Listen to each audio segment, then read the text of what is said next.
Hmm. Assalamualaikum warahmatullahi wabarakatuh. Perkenalkan kami dari kelompok 4 dari kelas PMIPB. Di sini kami akan mempresentasikan hasil PPT kami mengenai jenis perbanyakan pada tanaman karet. Sebelumnya, di sini saya izin memperkenalkan diri. Saya Mula Fardestania sebagai moderator sekaligus pemateri. Dan rekan saya ada Ariel Panjasi Napitu sebagai pemateri dan Amarza Iwanur Sabia sebagai pemateri.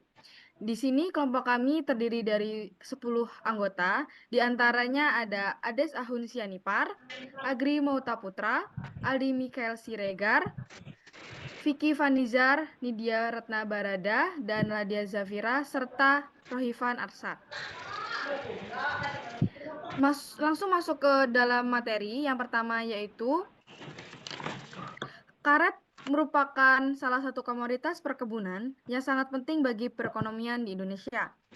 Indonesia termasuk pada salah satu produsen karet terbesar yang ada di dunia. Tanaman ini menghasilkan lateks, yaitu cairan berwarna putih yang menjadi bahan baku pembuatan berbagai produk seperti ban kendaraan, sarung tangan, hingga alat-alat medis. Kualitas hasil pada karet sangat dipengaruhi oleh kualitas bibit serta teknik perbanyakan tanaman yang digunakan.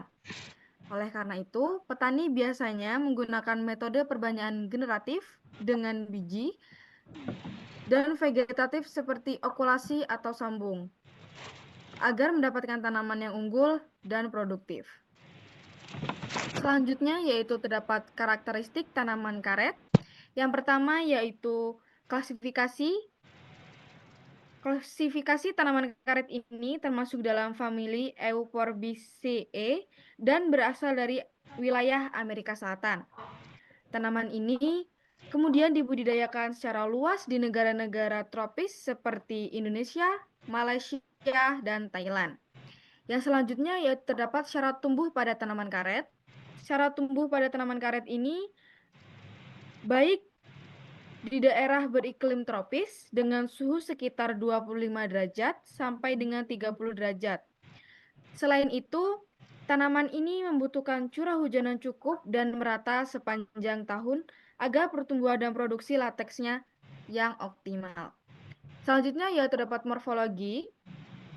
Tanaman karet ini memiliki perakaran yang kuat, terutama jika ditanam dari biji.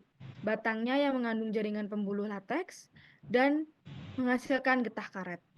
Getah inilah yang nantinya disadap dan diolah menjadi berbagai produk dari tanaman karet. Selanjutnya yaitu terdapat masa sadap. Masa sadap ini tidak langsung menghasilkan getah setelah ditanam.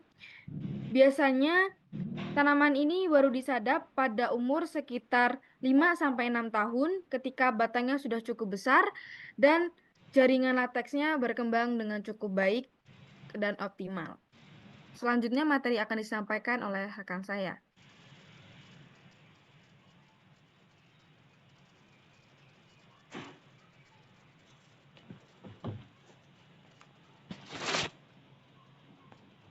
Baik, yang kemudian ada perbanyakan tanaman karet. Nah, untuk perbanyakan tanaman karet ini ada dua. Yang pertama itu generatif dan juga vegetatif.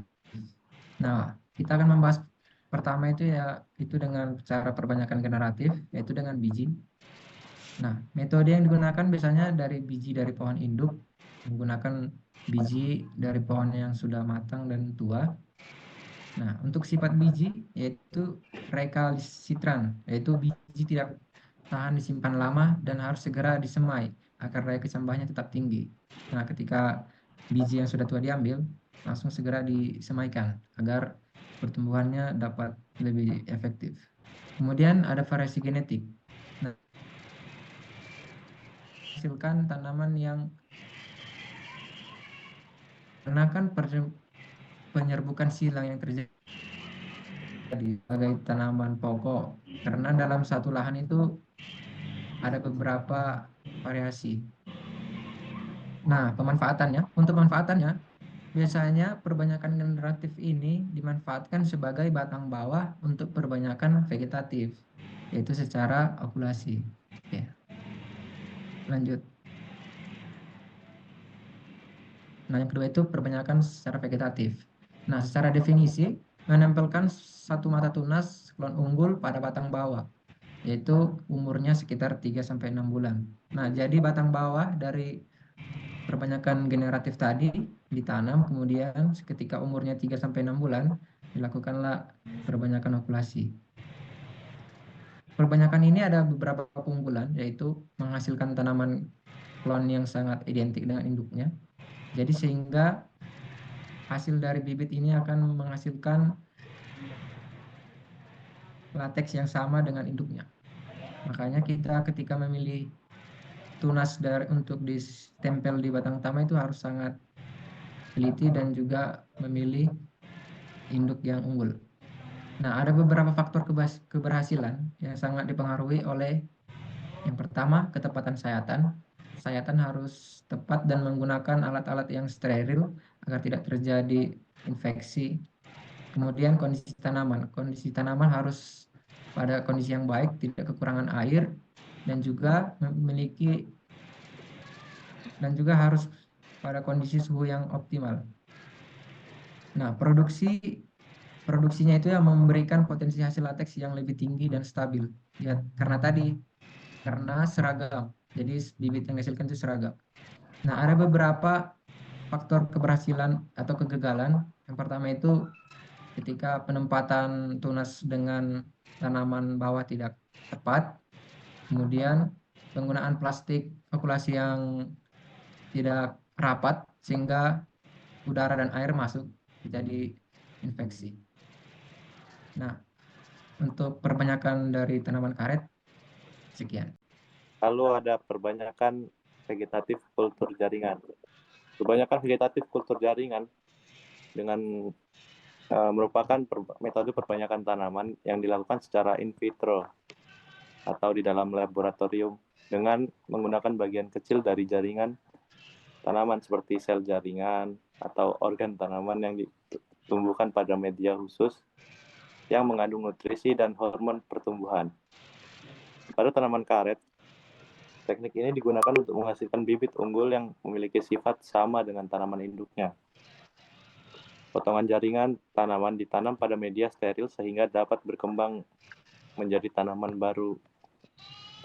Metode kultur jaringan memiliki beberapa kelebihan, yaitu dapat menghasilkan bibit dalam jumlah besar, namun dengan waktu yang relatif singkat. Bibit yang dihasilkan seragam karena berasal dari satu induk. Bibit lebih bebas dari penyakit karena prosesnya dilakukan secara steril di laboratorium. Dengan perkembangan teknologi kultur jaringan pada tanaman karet juga menggunakan teknik seperti embryogenesis, somatik, dan micrografting untuk meningkatkan efisiensi perbanyakan klon unggul. Namun metode ini juga memiliki kendala, yaitu memerlukan biaya yang cukup tinggi serta fasilitas laboratorium dan tenaga yang cukup ahli untuk melakukannya. Next. Lalu ada kesimpulan. Tanaman karet dapat diperbanyak melalui dua cara, yaitu perbanyakan generatif melalui biji dan vegetatif seperti okulasi dan kultur jaringan. Masing-masing dari metode ini memiliki kelebihan dan kekurangan. Perbanyakan generatif menghasilkan tanaman yang variasi genetiknya lebih tinggi, sedangkan perbanyakan vegetatif mampu menghasilkan tanaman yang memiliki sifat sama dengan induknya.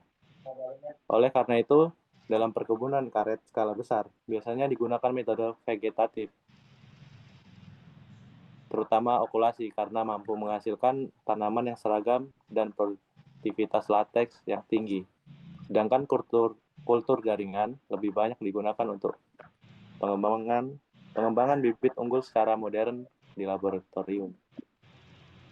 Sekian dari saya kembalikan ke moderator.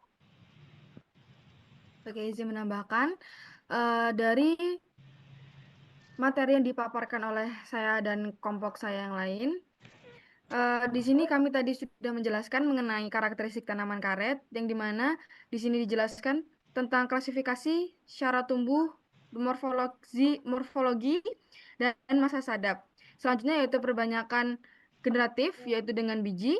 Itu sudah dijelaskan tentang Metodenya, sifat biji, variasi genetik, dan pemanfaatannya. Selanjutnya yaitu perbanyakan vegetatif, yaitu okulasi atau budding. Itu sudah dijelaskan tentang definisi keunggulan utamanya, faktor keberhasilan, dan produksi. Yang selanjutnya yaitu perbanyakan vegetatif dengan kultur jaringan, yaitu sudah dijelaskan mengenai metode perbanyakan secara in vitro, kelebihannya, teknologi terbaru, dan kendala yang terdapat. Oke, mungkin sekian yang bisa kelompok kami sampaikan mengenai jenis perbanyakan pada tanaman karet. Di sini saya sebagai moderator menutup presentasi ini. Semoga yang disampaikan tadi bisa dapat bermanfaat dan berguna. Kami akhiri. Wassalamualaikum warahmatullahi wabarakatuh.